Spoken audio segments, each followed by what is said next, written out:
Well, good morning, everyone. Happy Thursday morning to you, and welcome back to Morning Musings. My name is Don K. Preston. I'm the president of Preterist Research Institute of Ardmore, Oklahoma, and here we are coming down to the close of another week. It's been brutally hot here again this week, although, as I filmed this, we are actually due to get some rain. They claim that we may get as much as 1 inch of rain, and I can tell you oh my goodness, the grass needs it, the trees need it, everything needs it. It is just dry as tinder here in southern Oklahoma. So hopefully we'll get that inch. Hopefully we'll get 3 or 4 inches. That'll mean the grass will grow. There has to be mowed, but that's okay. I'm not going to do it. No, my allergies won't let me mow yard.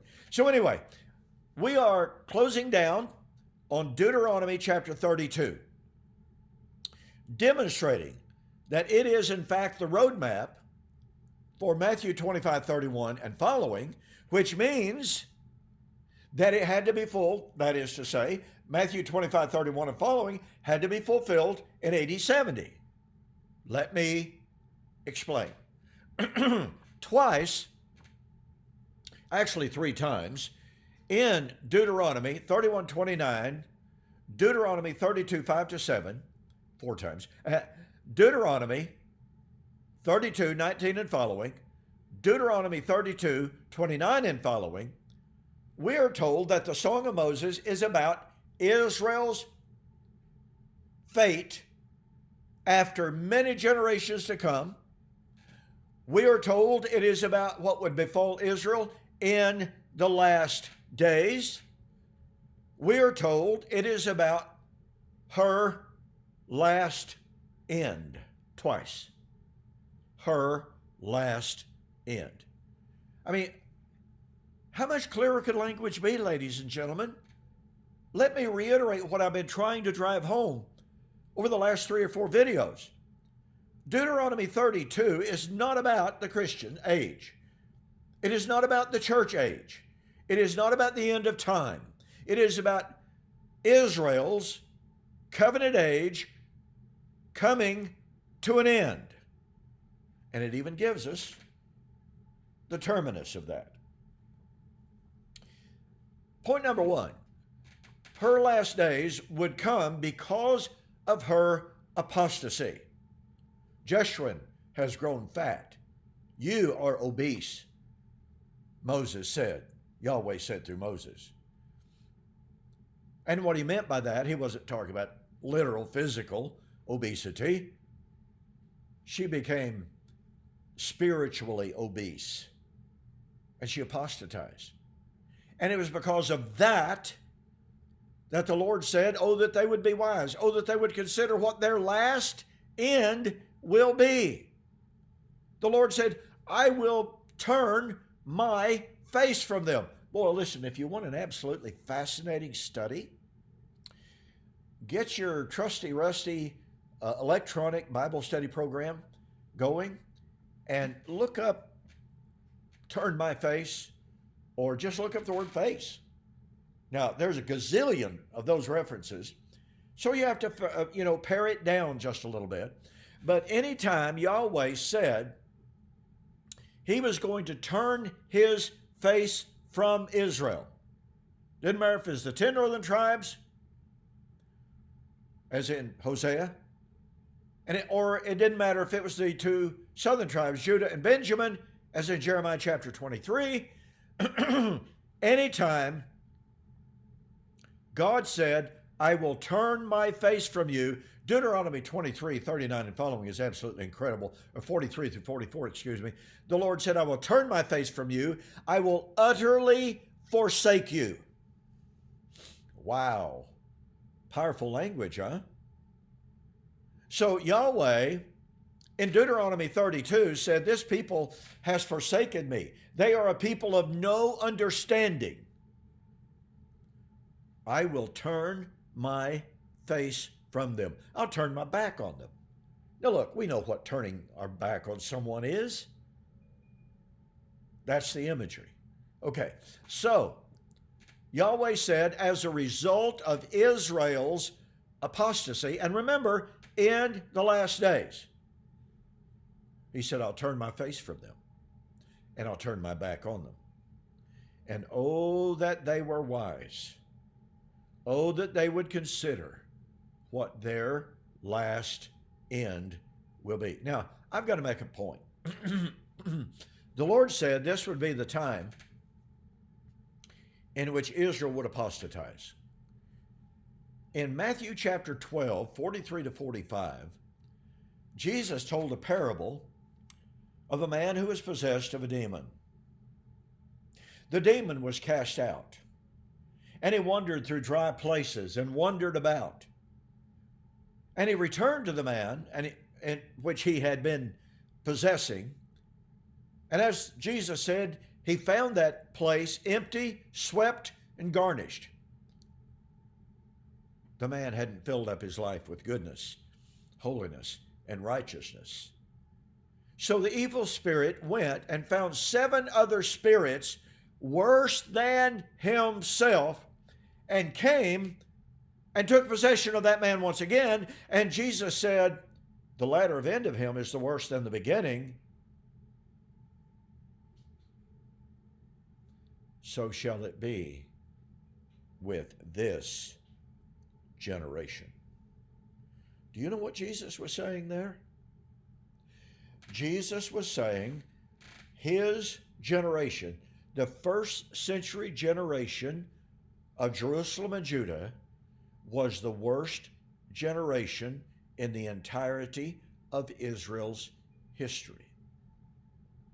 And remember, in Matthew chapter 17 and 17, Jesus cited Deuteronomy 32 about this is a people of no understanding. And he applied it to his generation. Nothing could be clearer. Jesus applied Deuteronomy 32 to his generation. Now, I told you I was going to share with you today where the Song of Moses climaxes. I'm going to begin reading with verse 34. Now, look, I got to, I'm not going to be able to cover everything.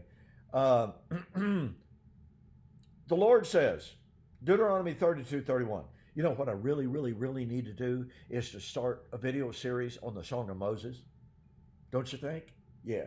Anyway, their rock is not like our rock, even our enemies themselves being judges, for their vine. This is describing Israel.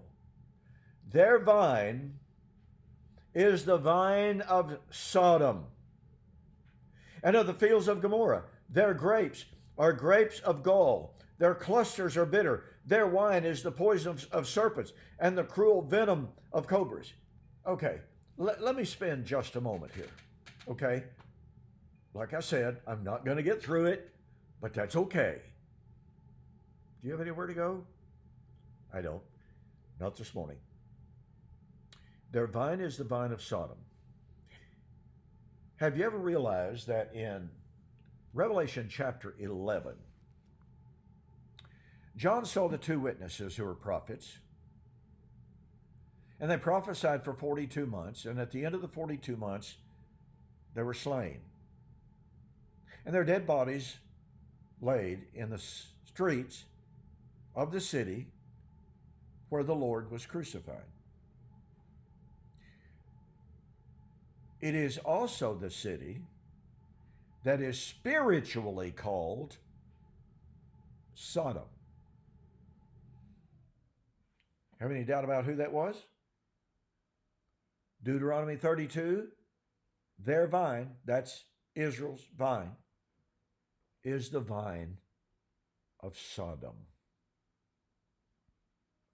Now, considering the fact that John echoes and cites and alludes to the Song of Moses several times in the book of Revelation, is it any wonder that he's echoing, alluding to the Song of Moses when he says that city where the Lord was crucified was spiritually designated as Sodom. And listen to me very, very carefully, okay? And yeah, I know I'm not getting to where I promised I'd go or get to, but that's just kind of the way things are. I get sidetracked. I love presenting this material. I love fleshing things out so that it sets the proper context. So you just have to bear with me on this, okay? So here we have their vine is the vine of Sodom. Do you realize, boy, you got to catch the power of this. The only city in all of the Bible, the only city that is ever spiritually designated as Sodom was Old Covenant Jerusalem. Isaiah chapter 1. Hear this, O you leaders of Sodom, and hear this, you rulers of Gomorrah. Who's he talking to? Well, he's not talking to literal Sodom and Gomorrah. They were destroyed centuries before. No. He's talking to the leaders of Jerusalem. In Ezekiel chapter 23, the Lord just called Jerusalem Sodom. I could tell you an anecdote on that, but I'm out of time. Maybe I'll share it with you next week. But the point of fact is, in the Song of Moses, God called Israel the vine of Sodom in her last days. The days in which she would provoke God to anger, in which she would apostatize. And we have Jesus in Matthew chapter 12, 43 to 45. We have Jesus in Matthew 17 and 17 saying that Judah and Jerusalem of his day was the worst ever. And that they were the generation that the song was referring to, of the people of no understanding. And we have John in Revelation saying that the city where the Lord was crucified was the city spiritually called Sodom. And yet we're supposed to believe, I'm sorry, I don't, but we're supposed to believe that Sodom is literal Sodom. No, sorry, that doesn't work. We're supposed to believe that it's Iraq or Babylon in Iraq. No, sorry, that doesn't work. The only city ever spiritually designated as Sodom in all of the Bible was Old Covenant Jerusalem. That's powerful stuff, folks. Now listen, in my book, Who is This Babylon? I discuss this at length. Go to my website, donkpreston.com, bibleprophecy.com. Go to the store, order my book, Who is This Babylon? Send me a note that says you saw the offer on YouTube or Facebook, and I'll refund your shipping.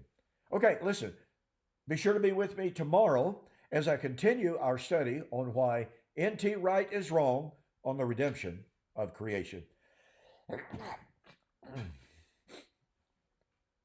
I'll see you on the flip side.